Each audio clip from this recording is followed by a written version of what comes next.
T'as fait quoi comme bêtise? Un petit peu de tout. Drogue, alcool, vol. Je transportais de la coke. Comment on vous a retrouvé? En fait, il voyageait beaucoup.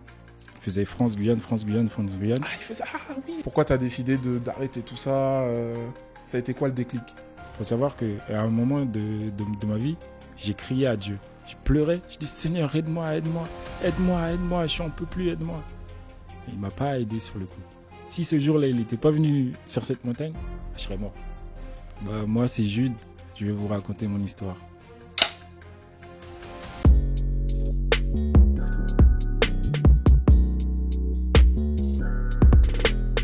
Salut à tous, bienvenue dans mon podcast à moi, le podcast ouvert à toutes les personnes qui ont une histoire à raconter, parce que ici, nous croyons fortement que chaque histoire a de la valeur et que chaque personne a ce qu'il faut pour pouvoir inspirer le monde.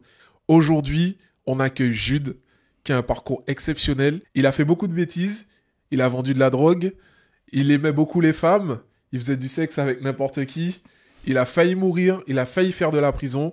Mais aujourd'hui, il s'est repenti parce qu'il s'est retrouvé avec Dieu.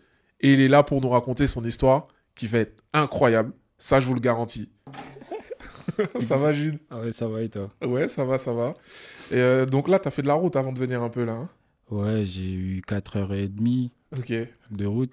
Du coup, ça a été. Est-ce que tu peux déjà te présenter, nous dire un petit peu qui tu es? Je m'appelle Jude, j'ai 28 ans. J'habite dans la Meuse. Je suis arrivé en France en 2005. Ma mère, elle est chrétienne. Et j'ai toujours été élevé dans une famille chrétienne avec les bases chrétiennes. Et voilà. Ok. Et donc aujourd'hui, pourquoi t'as choisi de passer dans mon podcast à moi?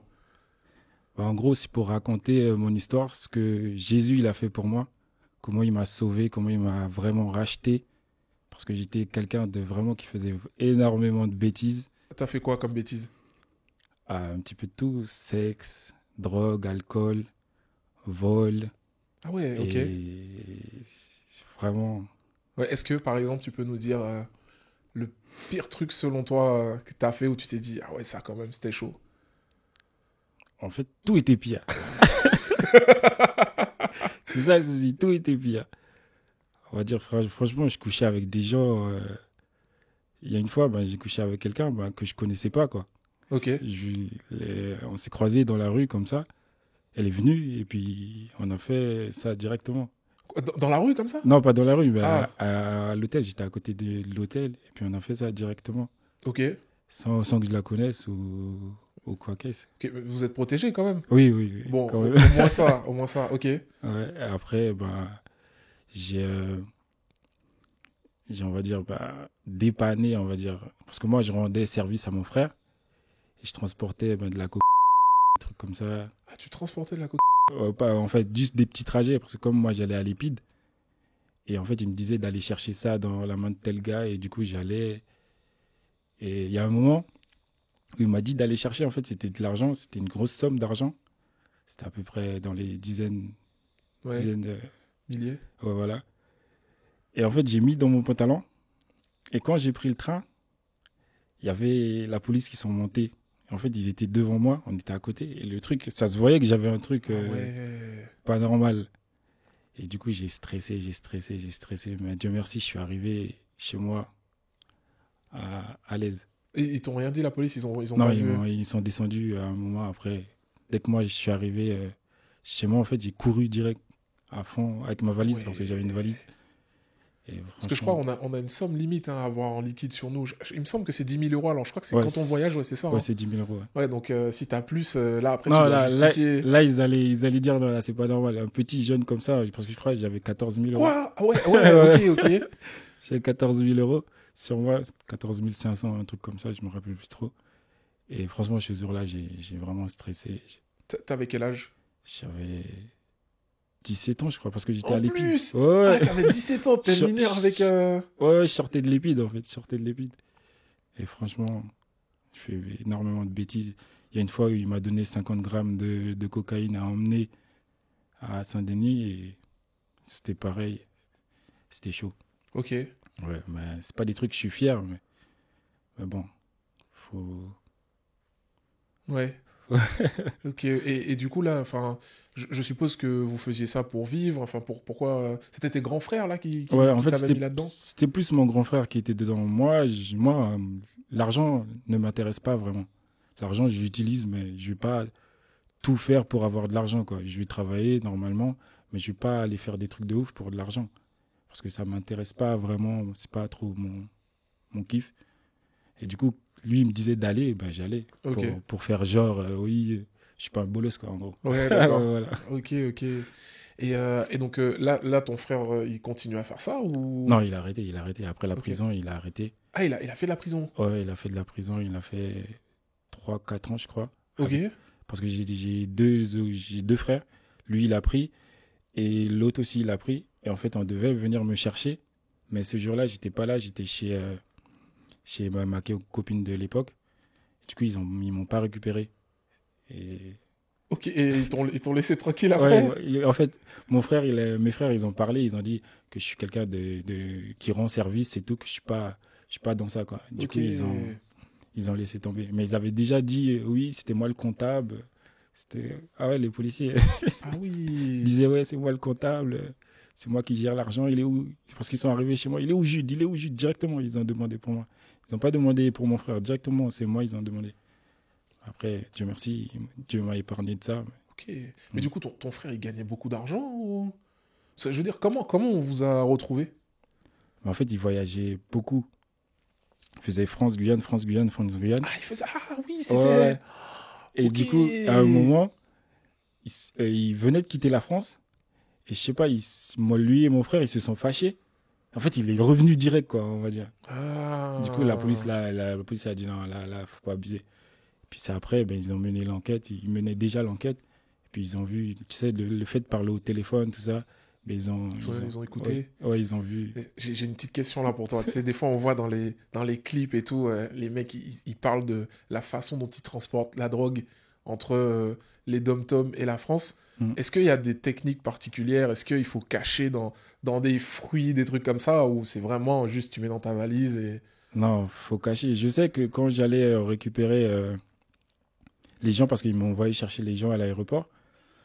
Et Ah, en parce que fait, c'est des gens... des fois, t'allais... ouais, j'allais les chercher à l'aéroport d'Orly. Ok. Ils me disaient d'aller les chercher pour les emmener à l'hôtel, Ok. pour qu'ils relâchent leur truc. Parce que souvent, il y en avait un, il avait avalé. Ok. Du coup, ben, il avait chié. Ouais. Et l'autre, en fait, il l'avait mis dans une bouteille de wassail. En fait, c'est genre un truc de... C'est marrant, on va dire. Ok. C'est marrant. Et il l'a mis dedans. Et comme c'était congelé, du coup, les policiers, je sais pas, ils n'ont pas vu. Et ils sont passés comme ça. Ah, c'était que des techniques comme ça. Ouais, Ah des trucs ouais. vraiment... Ça a duré longtemps, hein? Ou pas? Enfin, ils ont fait ça pendant combien de temps avant de se faire prendre? au moins 3 ans, je crois. Ouais, 3 ans quand même. Ouais. Ok. Ouais. Waouh. Ok. Et donc, toi, qu'est-ce qui s'est passé pourquoi t'as décidé d'arrêter tout ça ça a été quoi le déclic? Ben, en vrai, je me suis engagé à l'armée en 2015, mais juste avant, parce qu'on devait m'arrêter. Et en fait, j'étais en train de passer mes examens pour rentrer à l'armée. Du coup, je me suis engagé à l'armée en 2015.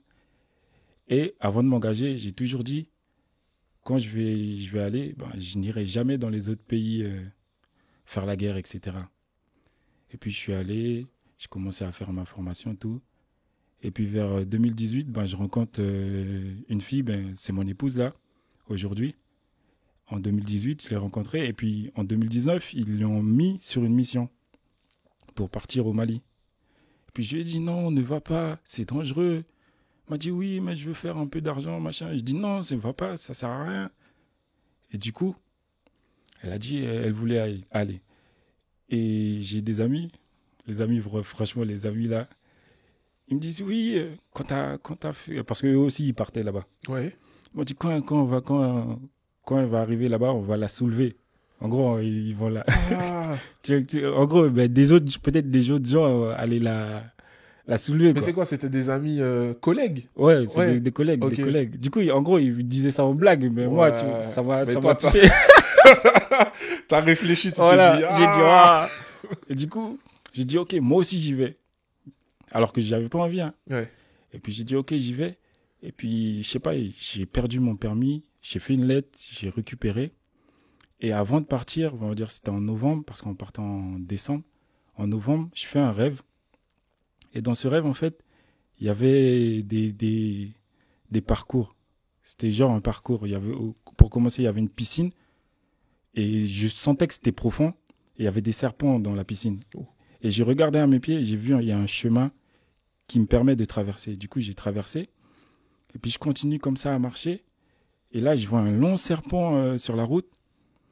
Et je l'enjambe. Et après, quand je l'ai enjambé, quand je continue à marcher, il a dit quelque chose. Mais moi, en Haïti, on nous dit toujours, quand on entend quelque chose derrière nous, de ne pas nous retourner. Du coup, je ne me suis pas retourné. J'ai continué à marcher. Et puis, je suis arrivé vers une maison. J'ai vu la maison. Et devant la maison, en fait, il y avait un arbre. J'ai regardé, machin. Puis, je continue à marcher. Et j'arrive dans un endroit où il y a des containers. En fait, c'était au Mali, dans le rêve. En gros, c'était au Mali. Et j'arrive vers les containers et en fait, je cherchais mon épouse. Je disais, Neymar. Et quand j'ai dit ça, je vois, il y a 3 chiens. Mais ils avaient des corps de chiens, mais leur tête, c'était pas des chiens. En gros, c'était des démons, des démons. Et quand j'ai vu ça, j'ai dit, non, c'est pas possible. Après, je me suis mis à courir vers la maison pour me sauver. Et là, je frappe à la porte. Je dis, aidez-moi. Il y avait des gens à l'intérieur, mais je sais pas, ils voulaient pas m'ouvrir. Je fais, aidez-moi. Ils m'ont pas ouvert. Après, je me suis accroché à l'arbre et les chiens ils sont arrivés, ils essayaient de me manger. Puis j'ai dit au nom de Jésus, 3 fois et les 3 chiens ils sont partis. Après c'est aujourd'hui que j'ai compris pourquoi je l'avais dit 3 fois, parce que vu que les chiens ils étaient 3 et en fait les 3 ils sont partis. Après je raconte le rêve à ma mère. Elle me dit tu peux aller au Mali sans crainte. Et puis je suis parti, j'avais une petite Bible, elle m'avait donné des psaumes à lire. Et puis je les lisais, on est arrivé là-bas. Et j'ai fait un premier convoi de 3 jours, ça s'est quasiment bien passé. Et le deuxième convoi, avant de partir, on va dire, quand je faisais le convoi, avant de partir, je priais, je disais Seigneur, garde cette journée, que rien ne m'arrive, des trucs basiques, quoi. Et le deuxième convoi, on le préparait, et en fait, ils m'ont donné un camion que je n'étais pas censé conduire. On m'a donné un Scania, ils disent que c'était blindé, mais c'était pas vraiment blindé. Parce que j'étais censé conduire un pépélogue, pour ceux qui connaissent, un pépélogue. Et en fait, ils ne m'ont pas donné le pépélogue, ils m'ont donné le Scania. C'est quoi, le pépélogue, il est mieux que le Scania? Ouais, il est plus solide. Ok. Il est vraiment plus solide. Et du coup, je ne l'ai pas eu. J'ai eu ce Scania-là. Et puis, on arrive pour sortir du camp. Je lis les sommes, tout ça. Et puis, quelque chose me pousse. Je ne savais pas que c'était Dieu, mais cette chose-là m'a poussé à prier. Et j'ai dit, Seigneur Jésus, s'il se passe quelque chose, fais que ça se passe devant moi, comme ça je prends l'hélico et je rentre à la base, parce que là-bas, à la base, c'était un petit peu sécurisé. Et puis j'ai fait cette prière-là, et puis on est parti. Et il faut savoir qu'on était 300, et moi j'étais derrière, j'étais tout dernier, il restait 7 véhicules derrière moi. Ok. En gros, j'étais tout derrière. 300, il y avait 300 véhicules? Ouais, 300, on était 300. Okay. Et avant ça, en fait, il y a eu 600 qui étaient déjà partis. En okay. gros, ça, 300 et 300 et 300. Et moi, j'étais des derniers, quoi. Ok. Puis on est parti. Et puis, on arrive là où on doit s'arrêter. Et en fait, quand on s'arrête, on fait un carré. En gros, on fait un carré. Et avant de partir, voilà. Devant moi, j'avais un camion, on appelle ça un VAB. Il avait une parabole. Du coup, je savais où j'étais positionné. Je savais que j'étais derrière la parabole. Du coup, on est parti. Et puis, on est arrivé là où on se garait. Du coup, on s'est garé en carré. Et tu sais, à l'armée, quand on se gare, quand on part, on ne peut pas changer de place. La place qu'on a, on garde cette place-là. Puis, on se gare en carré comme ça. Et puis, on arrive le soir. Là, je buvais. Il faut savoir, dans l'histoire que je vous raconte là, je buvais énormément. Il faut imaginer que je bois tout le temps. Okay. Là, je buvais. C'est quoi, mais c'était... Tout le monde buvait comme ça un peu ou... Non, c'était que moi, on va dire. Ils avaient fait une fête et en fait, ils m'avaient donné des cubis. Ouais. J'ai pu récupérer au moins 15 cubis de 5 litres, je crois. Et du coup, je buvais. Et puis, arrivé, là où on s'arrête, je dis à mon ami, ouais, je le sens pas, ce convoi, je sais pas, c'est bizarre. Il me dit, ah non, ça va aller, c'était un entier. Ça va aller, qui ça vous fait? En gros, je disais qui ça vous fait. Et puis, on est parti se coucher le lendemain matin.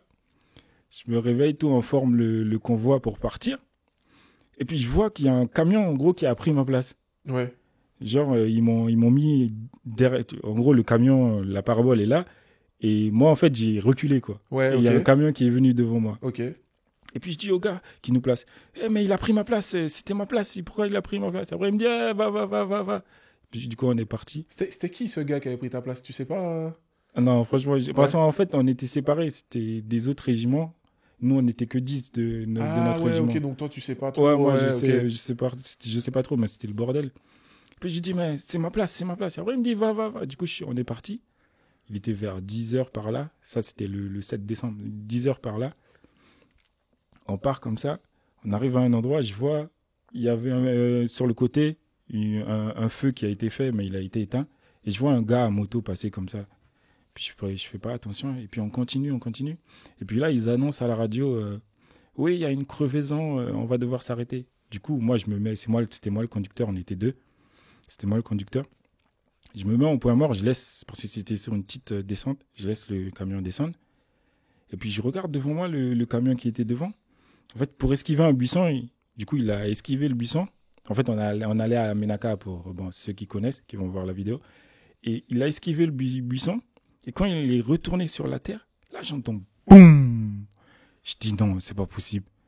Et là, il y a eu 1 minute de silence. Tu sais, personne n'a parlé, personne n'a un truc. Et après, tout le monde s'est mis à parler dans la radio. Ah, il y a eu un incident, le véhicule a explosé, machin, etc. C'est quoi, le camion il a explosé? Ouais, en fait, il y avait un gars posté à 150 mètres. Je sais pas, il a mis un repère, mais en tout cas pour bien taper l'avant du camion. Et il a appuyé, ça a pété. Et j'avais un infirmier avec moi. Puis il me dit, lui, il était chaud. Ah, viens, on va aller voir, viens, on va aller récupérer. Je dis, ça va pas, non? Non, franchement, je dis, ça va pas. Après, il est descendu. Il était chaud pour aller, ouais, viens, on y va. Après, à un moment, il est parti. Quand il est parti, j'ai pris la porte, j'ai fermé. Après, là, j'ai fumé. Après, ils sont partis le chercher, etc. Et ils l'ont emmené vers mon camion parce qu'il y avait un peu d'ombre. Puis là, je le voyais, le gars. Ah, j'ai mal, je veux de la morphine. Du coup, après, moi, j'ai pris ma Bible. Quand je suis descendu, j'ai pris ma Bible. Et puis là, je me suis mis à lire les psaumes que ma mère m'avait données. Et il y a un psaume qui dit que 1000 tombent à ton côté, que 1000 tombent à ta droite, que à ta gauche, tu ne seras pas atteint, mais de tes yeux seulement, tu verras la rétribution des méchants. Et puis quand j'ai lu ça, j'ai ressenti une paix, vraiment une paix incroyable. Et là, je me suis rappelé que cette prière que j'avais faite avant de partir. Et là, je me suis dit, faut que je trouve un moyen pour partir avec le blessé, en gros, pour ne pas rester. Et j'ai cherché un moyen, j'ai trouvé le moyen. Je suis monté dans l'hélico. Et en fait, quand je suis arrivé au camp, tout ça, machin, mais en fait, le véhicule qui a explosé, c'est que le chauffeur qui a pris. Ah ouais. Et il faut savoir, son camion, c'est vraiment un blindé, c'est un VAB. Et en fait, il a une grosse plaque comme ça en dessous de ferraille. Du coup, ça a pris que lui. Donc, si c'était moi, j'allais vraiment mourir parce que moi, j'avais pas de blindage, rien du tout. Et lui, il a tout pris. Le passager, lui, il a rien eu. Et c'était le camion qui avait pris ta place? Ouais, voilà. En fait, c'était moi, j'étais censé mourir ce jour-là. Ah ouais, parce que en gros, toi, t'aurais été dans le mauvais camion à cette place-là. Voilà. Et tu serais mort, quoi. Voilà. Dans le camion où j'étais là, en fait, c'était moi. En gros, c'était moi, je devais mourir. Ouais. Le diable, il voulait me tuer ce jour-là. Parce que ce Mali-là, en fait, il y a eu beaucoup de morts. Il y a eu des hélicos, ils se sont rentrés dedans. C'était à quelle période, là? C'était avant le Covid de 2019. Ok, d'accord. C'était le 7 décembre 2019. Est-ce que tu peux un peu dire, pour ceux qui savent pas, c'était quoi la situation au Mali à cette époque? Il se passait quoi là-bas? Ah, je sais pas, la France, c'est bizarre. En fait, ils disent oui, c'est pour les talibans, les trucs comme ça, mais ils sont en train de piller l'or de l'Afrique et puis voilà, ils nous mais envoient. Ça c'est pas grave si tu dis ça, là. Tu t'es toujours à l'armée ou pas? Non, je suis pas à l'armée. Je suis plus à l'armée là. Ok. C'est plus pour voler l'or, mais ça il y a pas vraiment. Ouais. Mais en tout cas là-bas c'était dangereux énormément. Et à un moment, quand ça s'est passé, du coup je sortais plus, je faisais que la garde des prisonniers et je faisais que ça. Et en fait à un moment, mon épouse, elle est partie parce que comme son frère, ils ont tué son frère, du coup elle est partie, elle a quitté la mission avant Ils ont tué son frère. Il était à l'armée aussi, le Non, frère? il était en Martinique. Ah ouais, d'accord. Ouais, Ah du ouais. coup, elle a dû partir en Martinique. Et du coup, moi, je suis resté là-bas. Puis je me suis dit, mais elle est partie, maintenant, qu'est-ce que je fais là Ouais. Du coup, j'ai cherché un moyen, je buvais vraiment beaucoup. Le matin, je me levais, je buvais. Je revomissais parce que c'était du vin rouge. Je revomissais le vin. Après, j'allais boire encore. Je faisais que ça, que ça, que ça, que ça. Mais pourquoi tu faisais ça? Je sais pas, j'étais pas bien. Parce qu'en fait, j'ai commencé l'alcool au début pour me donner du courage, pour aller draguer les filles, etc. Mais à un moment, ça a commencé à vraiment. Je suis entré dans l'alcoolisme sans me rendre compte, quoi. Et je buvais vraiment énormément, énormément. Et puis du coup, elle est partie. Du coup, j'ai dit, mais moi, je peux pas rester là. Et puis après, j'ai cherché un moyen pour quitter le Mali. Du coup, j'ai quitté 2 semaines avant que le truc se termine, quoi. Du coup, j'ai atterri à l'hôpital psychiatrique de Paris, là. Et là, je buvais, je buvais, je buvais, je buvais, je buvais. Et puis, je comptais quitter l'armée. C'était en 2021. Du coup, j'ai fait des formations et tout. Et là, je retourne à Toul, là où j'habite. Et ça n'allait pas entre nous. Et puis, dans ma tête, il faut savoir qu'à un moment de ma vie, j'ai crié à Dieu. Je me rappelle que j'étais en mission à Paris. J'avais 2 bouteilles de Jack dans la voiture. Je buvais, je buvais. Je pleurais. Je dis, Seigneur, aide-moi, aide-moi. Aide-moi, aide-moi. Je n'en peux plus, aide-moi. Mais il ne m'a pas aidé sur le coup. Il ne m'a pas aidé. Après, une deuxième fois, j'ai crié à lui. J'ai dit, Seigneur, aide-moi. Après, je suis parti voir mon frère parce que comme lui, il était sorti en prison et il avait donné sa vie à Jésus et il était tout neuf, quoi, en gros. Je suis parti, j'ai fait que ça, c'est un truc qui vraiment, je me suis humilié. J'ai dit à mon frère, prie pour moi. C'est un truc que jamais j'aurais fait de ma vie ou pensé. J'ai dit, prie pour moi. Il a prié pour moi, on a pleuré. Et puis après, ça s'est fait. Et puis, je suis retourné chez moi. Et puis, ça n'allait pas. Et là, je me suis dit, bon, je vais retourner à Paris. Mais je ne voulais pas retourner à Paris parce qu'à Paris, c'est là où je faisais vraiment tous mes bêtises. Ouais. Vraiment, tous mes bêtises. Et au fond de moi, je ne voulais pas. J'ai dit, oh, frère, je vais retourner à Paris. C'est sûr, je vais mourir. Parce que j'étais arrivé à un niveau dans l'alcool où mon corps me disait, tu vas mourir. Ah ouais, ça te rendait Ouais, malade. ouais. Ouais. Ah ouais, je sais parce que j'ai eu un tonton qui est mort justement en buvant l'alcool, trop d'alcool, l'a tué. Et moi, je sentais en moi que j'allais mourir. Et puis, j'allais sur une montagne souvent à côté de chez moi où j'allais me ressourcer, me poser. Et puis, c'était un jour où il neigeait. Tu sais, la route, elle n'était pas déneigée et tout ça. Et puis, je suis monté là-haut une première fois. Et puis, après, elle voulait monter aussi. Mon épouse, elle voulait monter aussi. Du coup, on est monté pour faire des photos. Et là, je vois un monsieur arriver avec sa fille. Je n'ai pas trop prêté attention. Puis à un moment, il vient me voir. Et il me dit, bonjour, je suis pasteur d'une église. Et je lui dis, mot pour mot, hein, pasteur, c'est Dieu qui vous envoie. Parce que vraiment, j'étais mal, j'étais vraiment au plus bas. Et puis après, il a prié pour moi. Et puis depuis ce jour-là, j'ai donné ma vie à Jésus. J'ai arrêté mes bêtises. Il m'a délivré de l'alcool, de la cigarette, franchement de tout ce que je faisais de mal. Et franchement, c'est la meilleure chose qui a pu m'arriver, hein. Ok. Franchement. Ça s'est passé comment? C'est-à-dire le pasteur, tu l'as rencontré, après du coup, t'allais Ouais. le voir régulièrement ou... En fait, je l'ai rencontré. Et puis, en fait, au fond de moi, je voulais déjà changer. Ok. Je voulais déjà changer, mais j'avais pas la force. En fait, j'avais pas la force d'arrêter l'alcool, la cigarette et tout ça, quoi. Et la pornographie, j'avais pas la force de moi-même. Et en fait, du fait que c'est Dieu qui a envoyé le pasteur, parce que de base, lui, il n'était pas censé venir sur la montagne parce que c'était enneigé, mais c'est sa fille qui lui disait viens, on y va, viens, on y va. En fait, il savait pas que Dieu, il était en train d'agir là. Oui. Si ce jour-là, il n'était pas venu sur cette montagne, je serais mort.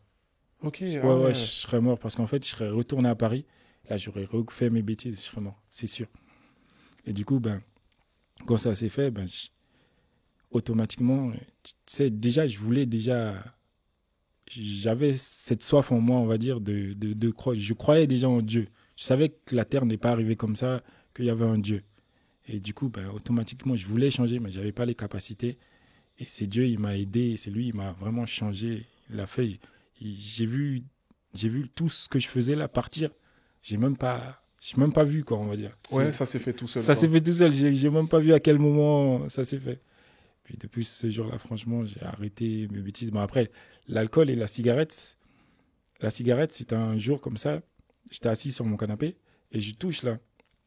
Et je vois, j'ai une boule. Et là, il y a une petite voix qui me dit, mais je savais pas que c'était Dieu.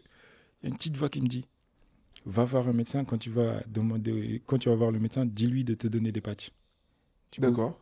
Du coup, je suis allé voir le médecin, il m'a donné des patchs. J'avais un paquet de cigarettes, du coup, j'ai jeté.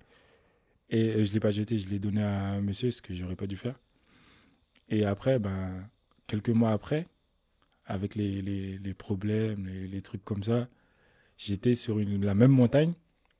Et il y a eu un monsieur qui est venu, il fumait, j'avais des problèmes. Et là, il y a l'autre petite voix, Satan, qui vient me parler, qui me dit, demande-lui une cigarette, comme ça tu fumes et puis ça va te soulager. Mais j'ai dit non. J'ai mis la première vidéo que j'ai sur YouTube. En fait, la vidéo, ça commençait comme ça, c'était un chanteur chrétien. Il disait, bon matin, nouvelle vie. Et puis j'ai écouté cette musique, c'est pour ça aujourd'hui, mon truc c'est BMNV, en gros. Bon matin, nouvelle vie. D'accord. Et du coup, j'ai pas fumé la cigarette. Mais par contre, on va dire 2 mois après, j'ai fumé une cigarette. Ouais. Mais ça m'a pas fait l'effet, pour les fumeurs qui connaissent, il y a un effet que ça te fait, comme si ça te fait une petite défonce. Ouais. Mais ça m'a pas fait cet effet-là. Puis j'ai dit, mais pourquoi je fais ça? Puis j'ai arrêté, j'ai dit, c'est bon, stop. Et pour l'alcool aussi, c'était pareil. J'étais pas encore fort pour résister. Et il y avait le mariage de mon frère. Et je savais déjà que quand j'allais aller dans ce mariage, j'allais retomber. Ouais, parce que t'allais boire et tout. Ouais. Du coup, ça n'a pas loupé, je suis retombé. Ok. Puis on est parti en Martinique et tout. Et puis quand j'ai vu mon état, et puis j'ai vu ce que Dieu ce qu'il a fait pour moi, j'ai dit non, je peux pas faire ça. Du coup, j'ai dit non, j'arrête. Du coup, j'ai arrêté. Et là, c'est par amour, en fait, par amour pour Dieu. J'ai dit non, plus jamais je touche à de l'alcool. Là, maintenant, les gens, ils peuvent être à côté de moi, ils peuvent fumer, ils peuvent boire, ça me fait rien du tout. Ça m'attire pas. Tu vois, je suis plus tenté. Ouais, bravo. Merci Seigneur. Je suis plus tenté. Franchement, il m'a vraiment délivré de beaucoup de choses. Ok. Et donc là t'as une routine, parce que là, je vois, t'es bien costaud et tout. On dirait pas que tu bois. Enfin, je pense que là, du coup, tu bois plus, tu fumes plus. Non. Et donc, tu dois faire quand même une preuve de discipline, quoi. Aujourd'hui, je pense, t'es sportif un peu ou... En fait, la discipline est venue parce qu'en fait, j'ai un complexe. J'aime pas être maigre. Parce qu'en fait, je suis quelqu'un de maigre, de base. Ok. Je voulais être quelqu'un de normal, tu sais, avoir une corpulence normale. Mais vu que je suis maigre, du coup, je suis obligé de me battre pour un peu grossir. Ok. Et comme je suis routier, là, quand je pars la semaine, et en fait, le soir, je me gare à côté d'un Basic Fit. Je fais mon sport. Après ma journée, je fais mon sport. Et comme ça, je profite pour me laver aussi. Ouais, ok. Tu fais les mêmes trajets à chaque fois là. C'est pour ça, du coup, tu vas tout le temps au même Basic Fit et tout. Mais même quand je fais pas les mêmes trajets, en fait, là où je choisis de me garer, je regarde s'il y a le Basic Fit. Incroyable, ça, il y a une vraie volonté là. Ah ouais, non, franchement. Parce qu'en fait, comme je suis maigre, j'aime pas ça, j'aime pas me voir maigre. Ok. Bon, là, t'es plus maigre, hein, là, c'est... Même là encore, je me trouve maigre. Ah, ok. Ouais, c'est un complexe qui, franchement... Mais après, ça me fait du bien, mais... Ouais. C'est un complexe. Mais moi, j'aimerais bien l'inverse, tu vois. Moi, dans ma famille, on est tous comme moi, tu vois. Tous costauds de base, tu vois. Ouais. Et moi, j'aimerais bien, tu vois, être un peu plus sec. Mais c'est dur, tu vois, parce que j'ai pas été habitué à une alimentation pour pouvoir être sec, quoi, tu vois. Il faut avoir ce complexe-là, faut avoir un complexe. Ça va t'aider à avoir la discipline. Incroyable. Ouais. Et du coup, est-ce que tu aurais un... Quel est le message que tu aimerais faire passer, finalement, à ceux qui nous regardent? Franchement... faut vous dire que vous êtes venus sur la terre pour un but. Vous n'êtes pas venus pour jouer. La vie est courte, très courte. Et en fait, c'est maintenant que j'ai compris ça, parce qu'avant, je me disais, mais on vit, on est là, on arrive sur la terre, on vit, on travaille, machin, et puis on meurt. Je disais, mais ça sert à rien. Et puis c'est après que Dieu, il m'a montré, il m'a révélé que non, tu es venu pour faire un choix. Pour choisir là où tu veux finir. Parce que Dieu, on va dire, il ne force personne. Les anges qui sont avec lui, là, il ne les force pas. Si les gens ils veulent, ils quittent le ciel. Chacun choisit. J'aimerais dire simplement de choisir, de faire le bon choix, de choisir Jésus. C'est vrai que c'est pas facile parce qu'en gros, tu nages à contre-courant. Tu fais des choses que tu sais que ton corps même te dit c'est dur. Mais il faut persévérer. Si le jour où ça va mal, crie à lui, demande-lui. Il faut demander à Jésus lui-même. Il va te dire, il va te montrer qu'il est là, qu'il est vraiment réel. Et toutes ces choses que tu vois qui se passent sur la terre, là, tout ça, il avait déjà dit que ça allait arriver. Que les hommes vont devenir égoïstes. Là, c'est encore bas. Ils vont devenir égoïstes, fanfarons, amoureux de l'argent. Il a dit tout ça. La seule chose que j'aimerais dire au monde, de vous rapprocher, de chercher Dieu comme pas possible. Hein. C'est le moyen de chercher. De la même manière que on est prêt à chercher des choses inutiles qui vont finir par disparaître. C'est cette même volonté-là, c'est cette même force-là qu'il faut mettre à chercher Dieu. Et un jour, il va se révéler à vous. Faut pas essayer une seule fois. Faut le faire vraiment tout le temps. Parce que moi, j'ai crié à Dieu, mais tout le temps, on va dire. Tout le temps. J'espérais un jour qu'il me délivre. Et ça n'a pas loupé. Il m'a délivré. Et voilà, j'aimerais juste dire ça, quoi. Okay. Il n'y a que Jésus qui est vraiment le seul, le vrai, quoi. Ok. Ouais. Donc là, aujourd'hui, dans ta vie, tu te sens comment ? C'est la meilleure vie que je n'aurais pas eu. Déjà, de base, j'étais censé mourir. L'ancien moi est mort en 2021. Ouais. Maintenant, là, c'est Jésus qui vit en moi. Maintenant, je suis quelqu'un de nouveau. C'est pas facile, hein. C'est pas facile de suivre Jésus. Des fois, il te parle pas, ou bien il te dit de faire un truc. Tu sais pas, tu lui demandes qu'il réponde, mais il répond pas. C'est compliqué, hein. C'est pas facile, mais au moins il est là. Quand ça va pas, même si tu vois, il t'aide pas, il est là, il te donne la force de pouvoir surmonter les épreuves et il te lâche pas, en fait. Il te lâche pas. Même quand tu veux dériver, il te dit non, reste là, mon enfant, reste là. Ouais. C'est vraiment, c'est un papa, quoi. C'est incroyable, ça. Ouais. Et si je peux me permettre de rebondir un peu sur ce que tu dis là, moi, ça me parle énormément parce que je suis croyant aussi. Et c'est vrai que globalement, il y a une période de ma vie où j'avais arrêté de prier. Et puis, je sentais que la vie devenait beaucoup plus compliquée. Je ne savais pas où j'allais. J'étais perdu, dépression, burn-out, etc. Et puis, à un moment, par la force des choses, je me suis dit, là, j'ai plus rien. Je ne sais plus quoi faire. Je ne sais plus où je vais. Je ne comprends plus rien à la vie, etc. Je me suis mis à prier. Et là, il y a des choses qui se sont passées dans ma vie où là, en fait, je n'avais pas le choix que de faire confiance et d'aller là où je sentais qu'il fallait que j'aille. Et en fait, mon signal, c'était de me dire à chaque fois que je vais vers quelque chose et que je sens que je galère, je sens que c'est compliqué, que voilà, ça me... Comme s'il y a des barrières qui m'empêchent d'y aller, Ouais. et ben je force pas. Ouais. Et puis, à côté, tu as des trucs où ça se fait tout seul, tu vois. Et c'est aussi pour ça aujourd'hui que je suis sur les réseaux, parce que c'est un truc, c'est compliqué à faire, hein, Ouais. les réseaux, il y a de plus en plus de monde, etc. Et à chaque fois que j'ai envie d'arrêter, il y a quelqu'un qui m'appelle, qui me dit « Putain, Karl, j'ai regardé ton truc, trop bien, continue. » tu vois. Ouais. J'ai toujours une petite voix, un message de quelqu'un que j'ai pas vu depuis longtemps, qui me dit « Ouais, ça va et tout, machin », qui me donne la force, ou un inconnu, tu vois. Et je me dis « Ok, aujourd'hui, ma boussole, c'est ça. » Alors pour ça, je prie tous les jours, hein, bien sûr. Hein. Je prie tous les jours. Mais ma boussole, c'est de me dire « Eh ben, comme je prie, je sais que tous les choix que je vais faire aujourd'hui, ça va être les bons. Et donc, dès que j'ai un truc à faire, et je sens que ça va dans ce sens-là, j'y vais et je me pose pas de questions. Et c'est vrai que depuis ça, ça va beaucoup mieux. Les choses se passent pas forcément comme j'imagine, mais au final, ça se passe bien. Donc, je peux que te rejoindre sur ce que tu dis.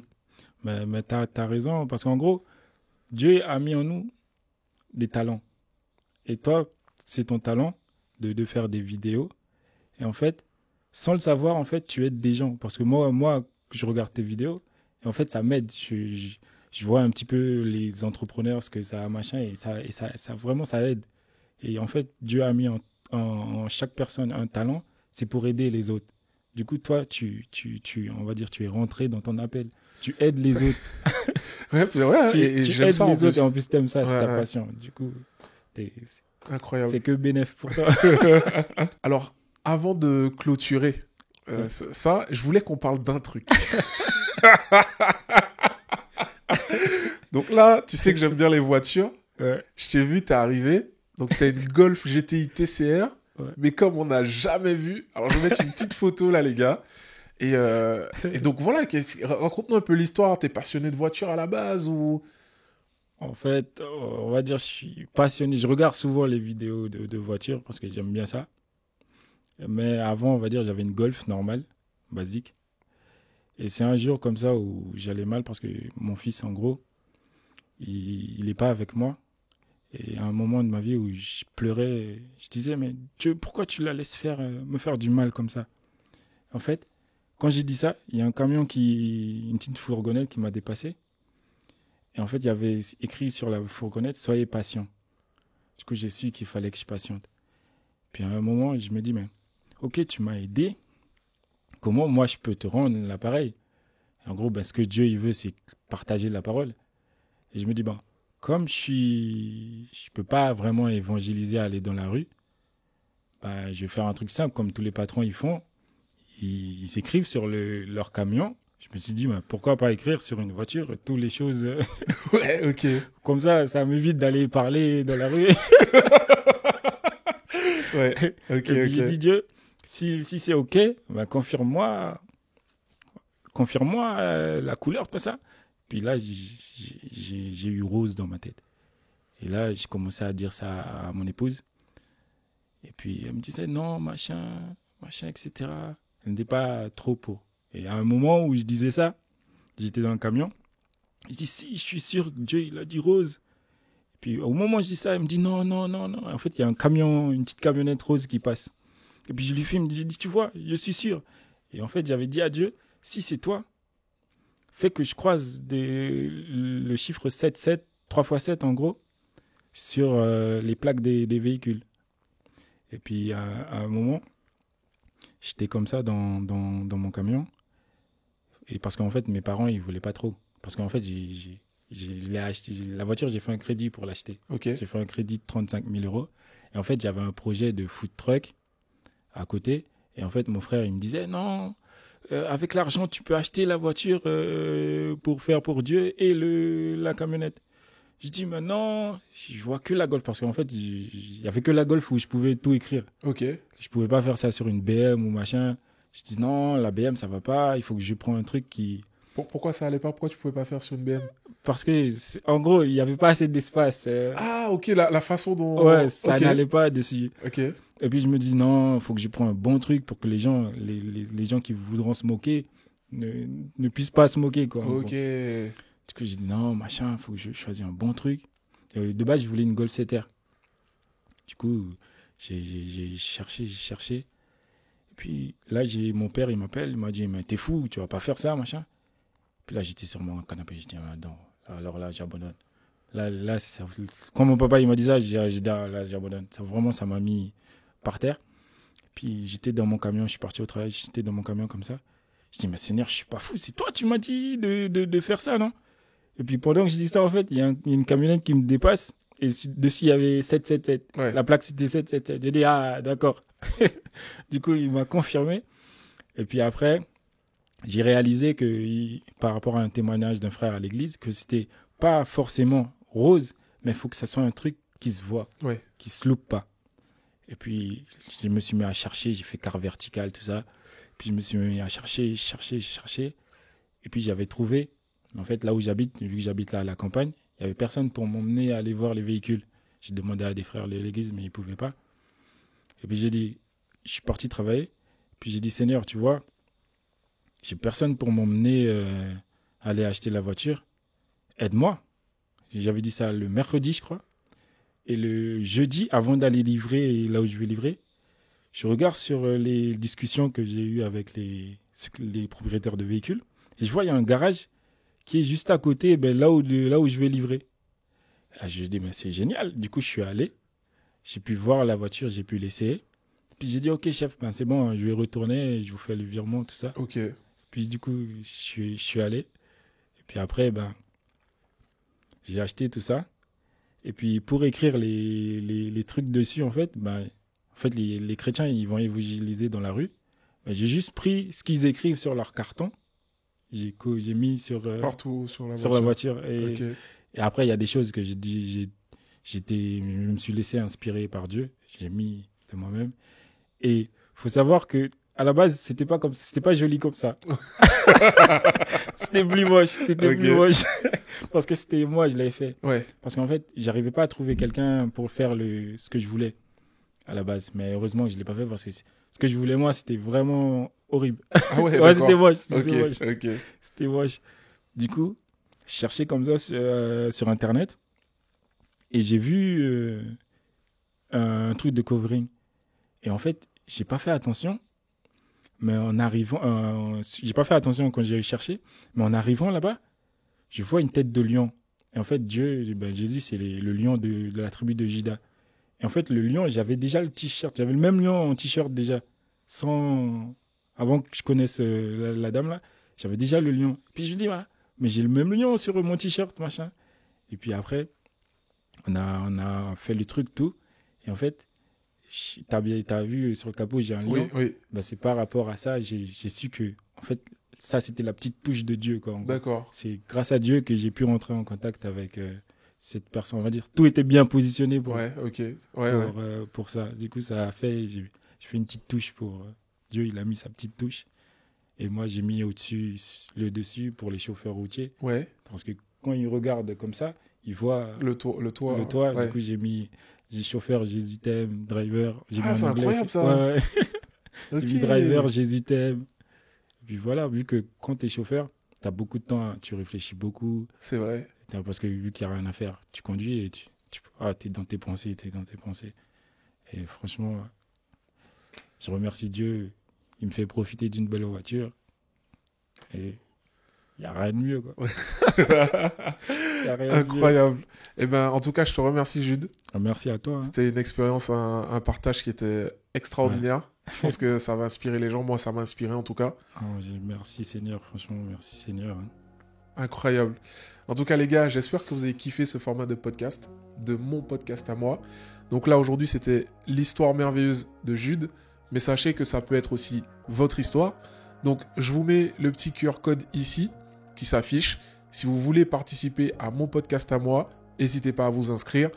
Et puis, on pourra organiser tout ça. Et je vous mets aussi le lien dans la description. Et ben, en tout cas, je te remercie du fond du cœur, Jude, d'avoir partagé ton histoire avec tout le monde.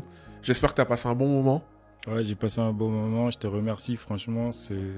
Cette idée de podcast, c'est génial. Je vous conseille de venir aussi raconter votre histoire, de partager aussi. Et je vous remercie d'avoir suivi cette vidéo. Merci à toi. Merci beaucoup. C'était incroyable. Ouais. Et je vous dis à très très vite pour une prochaine vidéo.